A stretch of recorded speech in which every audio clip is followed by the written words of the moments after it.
राधे राधे, जय श्री कृष्ण। आशा करते हैं आप सब स्वस्थ होंगे और बहुत अच्छे से होंगे। तो अब हम पढ़ेंगे वैशाख मास के महात्म्य का अगला अध्याय। वैशाख मास की श्रेष्ठता, उसमें जल, व्यंजन, छत्र, पादुका और अन्न आदि दानों की महिमा। नारायणं नमस्कृत्य नरं चैव नरोत्तमं देवीं सरस्वतीं व्यासं ततो जयमुदीरयेत्। भगवान नारायण नरश्रेष्ठ नर, देवी सरस्वती तथा महर्षि वेदव्यास को नमस्कार करके भगवान की विजय कथा से परिपूर्ण इतिहास, पुराण आदि का पाठ करना चाहिए। सुत जी कह रहे हैं, राजा अम्बरीश परम सृष्टि ब्रह्मा के पुत्र देवर्षि नारद से पुण्यमय वैशाख मास का महात्म्य इस प्रकार सुना।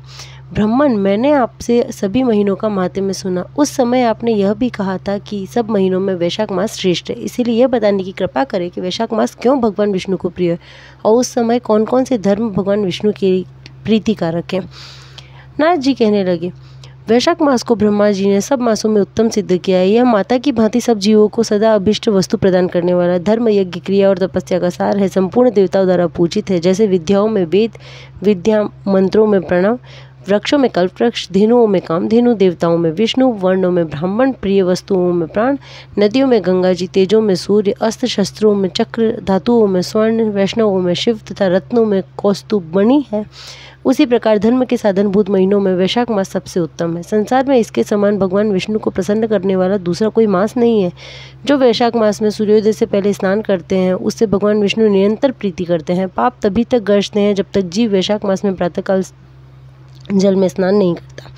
राजन, वैशाख मास के महीने में सब तीर्थ आदि देवता तीर्थ के अतिरिक्त बाहर के जल में भी सदैव स्थित रहते हैं। भगवान विष्णु की आज्ञा से मनुष्य का कल्याण करने के लिए वे सूर्योदय से लेकर 6 दंड तक के भीतर तक वहाँ मौजूद रहते हैं। वैशाख के समान कोई मास नहीं है, सतयुग के समान कोई युग नहीं है, वेदों के समान कोई शास्त्र नहीं है और गंगा जी के समान कोई तीर्थ नहीं है। जल के समान कोई दान नहीं है, खेती के समान कोई धन नहीं है, जीवन से बढ़कर कोई लाभ नहीं है और उपवास के समान कोई तप नहीं है। दान से बढ़कर कोई सुख नहीं है और दया के समान धर्म नहीं है। धर्म के समान कोई मित्र नहीं है और सत्य के समान यश नहीं है। आरोग्य के समान कोई उन्नति नहीं है। भगवान विष्णु से बढ़कर कोई रक्षक नहीं है और वैशाख मास के समान संसार में कोई पवित्र मास नहीं है। ऐसा विद्वान पुरुषों का मत है। वैशाख श्रेष्ठ मास है और शेषशायी भगवान विष्णु को सदा प्रिय है। सब दानों में जो पुण्य होता है तथा जो तीर्थों में फल होता है, उसी को मनुष्य वैशाख मास में केवल जल दान करके प्राप्त कर लेता है। जो जल दान करने में असमर्थ है, ऐसे ऐश्वर्य की अभिलाषा रखने वाले पुरुष को उचित है कि वह दूसरों को प्रबोध करे, दूसरे को जलदान का महत्व समझाए। यह सब दानों से बढ़कर हितकारी है। जो मनुष्य वैशाख मास में सड़क पर यात्रियों के लिए प्याऊ लगाता है, वह विष्णु लोक में प्रतिष्ठित होता है। नरश्रेष्ठ प्रादाता देवताओं, पितरों, ऋषियों के अत्यंत प्रीति देने वाले हैं। जिसने प्याऊ लगाकर रास्ते के थके मांदे मनुष्यों को संतुष्ट किया है, उसने ब्रह्मा, विष्णु और शिव आदि देवताओं को संतुष्ट कर लिया है। राजन, वैशाख मास में जल की इच्छा रखने वाले को जल, छाया चाहने वाले को छाता और पंखे की इच्छा रखने वाले को पंखा देना चाहिए। राजेंद्र, जो प्यास से पीड़ित महात्मा पुरुष के लिए शीतल जल प्रदान करता है, वह उतने ही मात्र से 10,000 राष्ट्रीय यज्ञों का फल पाता है। धूप और परिश्रम से पीड़ित ब्राह्मण को जो पंखा डुलाकर हवा करता है, वह उतने से ही मात्र निष्पाप होकर भगवान का पार्षद हो जाता है। जो मार्ग के थके हुए श्रेष्ठ द्विज को वस्त्र से भी हवा करता है, वह उतने से ही मुक्त हो भगवान विष्णु का सायुज्य प्राप्त कर लेता है। जो शुद्ध चित्त से ताड़ का पंखा देता है, वह सब पापों का नाश करके ब्रह्मलोक को जाता है। जो भगवान विष्णु प्रिय वैशाख मास में पादुका का दान करता है, वह यमदूतों का तिरस्कार करके विष्णु लोक में जाता है। जो मार्ग में अनाथों के ठहरने के लिए विश्रामशाला बनवाता है, उसके पुण्य फल का वर्णन नहीं किया जा सकता। मध्याह्न में आए हुए ब्राह्मण अतिथि को यदि कोई भोजन दे तो उसके फल का अंत नहीं है। राजन, अन्नदान मनुष्य को तत्काल तृप्त करने वाला है, इसलिए संसार में अन्न के समान कोई दान नहीं है। जो मनुष्य मार्ग के थके हुए ब्राह्मण के लिए आश्रय देता है, उसके पुण्य फल का वर्णन किया नहीं जा सकता। भूपाल, जो अन्नदाता है, वह माता पिता आदि का भी विस्मरण करा देता है, इसीलिए तीनों लोगों के निवासी अन्नदान की ही प्रशंसा करते हैं। माता और पिता केवल जन्म के हेतु है, पर जो अन्न देकर पालता है मनीषी पुरुष, इस लोक में उसी को पिता कहते हैं।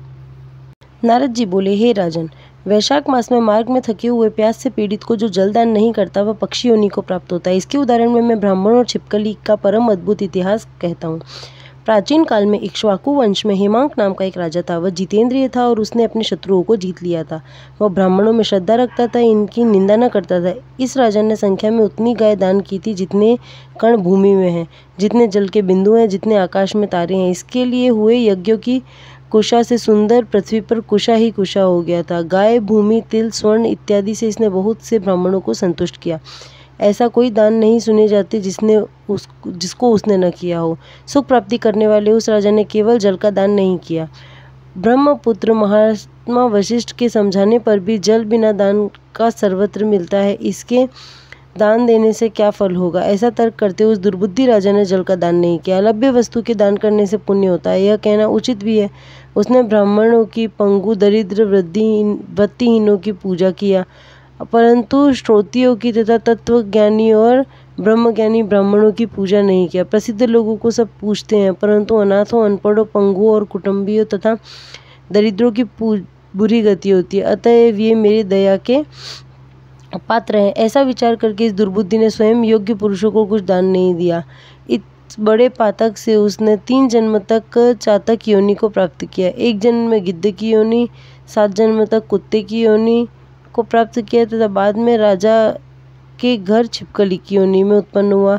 राजा का नाम श्रुति कीर्ति और वह मिथिला देश का राजा। वह दुरात्मा छिपकली होकर के घर के द्वार की देहली पर रहती हुई कीड़ों को खाती हुई 88 बरस तक बनी रही। किसी समय ऋषियों में श्रेष्ठ श्रुतदेव नाम के मुनि मध्याह्न के समय थके हुए विदेह के राजा के घर आए। उनको देख करके एकाएक उठकर और प्रसन्न होकर राजा ने मधुपर्क इत्यादि से उनकी पूजा करके उनके चरणों को धोया और जल्द से जल्द अपने मस्तक पर छिड़का। इस छिड़के हुए जल के बूंद भाग्यवश छिपकली पर पड़े। इसके तुरंत याद आ गया। वह अपने दुखों को याद कर दुखी हुई और घर में आए हुए ब्राह्मणों से मेरी रक्षा करो, मेरी रक्षा करो चिल्लाकर कहने लगी।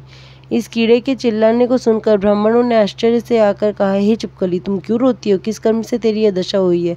तू देवता है, पुरुष है, कोई राजा या ब्राह्मण है? हे महाभाग, तू कौन है? कह, मैं आज तेरा उद्धार करूंगा। ऐसा पूछने पर राजा महामुनि शुद्धदेव जी से बोले, इस इक्ष्वाकु वंश में उत्पन्न हुए थे और शस्त्र विद्या में निपुण थे। पृथ्वी में जितने कण हैं, जितने जल के बिंदु हैं, जितने आकाश में तारे हैं, उतनी संख्या में मैंने गाय दान किए। मैंने सब यज्ञ किए और सब प्रकार के चरित्रों को पूर्ण किया, दान भी दिया और स्वयं धर्म पूर्वक राज्य भी किया। तब भी स्वर्ग से गए बिना मेरी बुरी गति हुई। मुझे 3 बार चातक की, 1 जन्म में गिद्ध की योनि प्राप्त हुई। हे ब्राह्मण, पूर्व काल में मुझे 7 जन्म तक कुत्ते की योनि भोगनी पड़ी।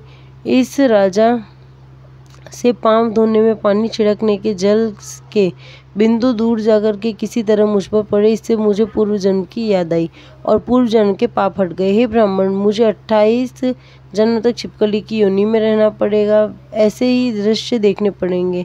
इस भयंकर जन्म से मैं डरता हूँ। मुझे इसके कारण देख नहीं पड़ते, विस्तार पूर्वक कहिए।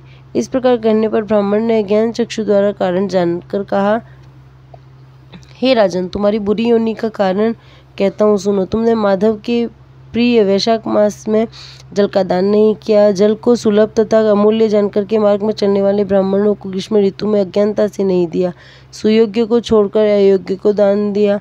जलती हुई अग्नि को छोड़कर राख पर आहुति नहीं दी जाती। हे राजन, मनुष्य कांटेदार वृक्ष की पूजा नहीं करता तो भी ये सेवा के लिए शास्त्रों में प्रशस्त है।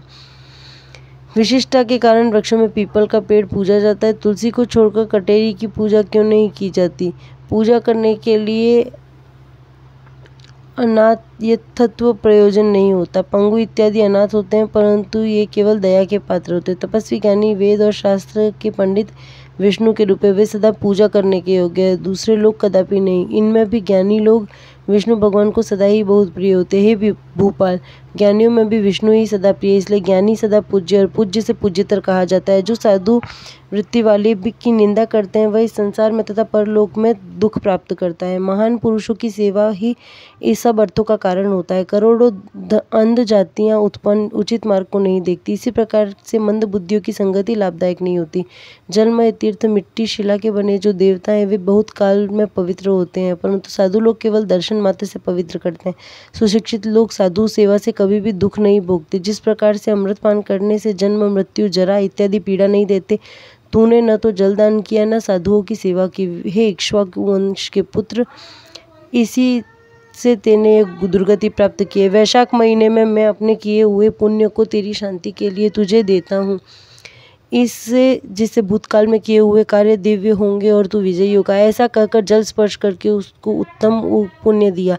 जब ब्राह्मण ने एक दिन के लिए स्नान करने के लिए फल को दिया तो उसके संपूर्ण पाप नष्ट हो गए। उसने छिपकली की योनि को त्याग कर तुरंत ही अपने कर्मों के अनुसार पुरुष रूप में देख पड़ा और दिव्य माला वस्त्र आभूषण युक्त होकर के दिव्य विमान पर चढ़कर सब लोगों के देखते हुए मिथिला के राजा के घर भीतर जाकर के हाथ जोड़कर परिक्रमा करके प्रणाम करके आज्ञा पाकर देवताओं से प्रशंसा किया जाता हुआ दिव्य रूप महातेजस्वी अप्सरागण से सेवित व राजा स्वर्ग की ओर चला गया और वहां पर निरंतर 1000 वर्ष तक उत्तम लोगों को भोगों को भोग कर इक्ष्वाकु कुल में काकुत्स्थ बड़ा राजा हुआ। सप्तद्वीप वाली पृथ्वी का पालन करने वाला ब्राह्मणों का भक्त साधु भक्त हुआ। वह महाप्रभु इंद्र का मित्र और विष्णु भगवान का अंश हुआ। तब वशिष्ठ ऋषि ने उसको वैशाख महीने में करने योग्य सब सुंदर धर्म समझाए जिससे संपूर्ण पाप नष्ट हुए। दिव्य ज्ञान को प्राप्त करके वह विष्णु की सायुज्य युक्ति को प्राप्त हुआ। इस कारण से वैशाख महीना सब शुभ फलों को देने वाला है। इससे किए हुए सब मनुष्यों के यथोक्त कार्य हैं। आयु यश और पुष्टि देते हैं। बड़े बड़े पाप का नाश होता है। पुरुषों के सब अर्थ पूर्ण होते हैं तथा भगवान विष्णु प्रसन्न होते हैं। चारों वर्ण तथा चारों आश्रम वाले मनुष्यों को विष्णु भगवान के लिए प्रिय मास में कहे हुए महाधर्मों को करना चाहिए। वीडियो अच्छी लगी हो तो चैनल को लाइक शेयर एंड सब्सक्राइब करना ना भूलें और कमेंट करके बताएं आपको और कौन से वीडियो देखने हैं। मेरे साथ कहिए राधे राधे।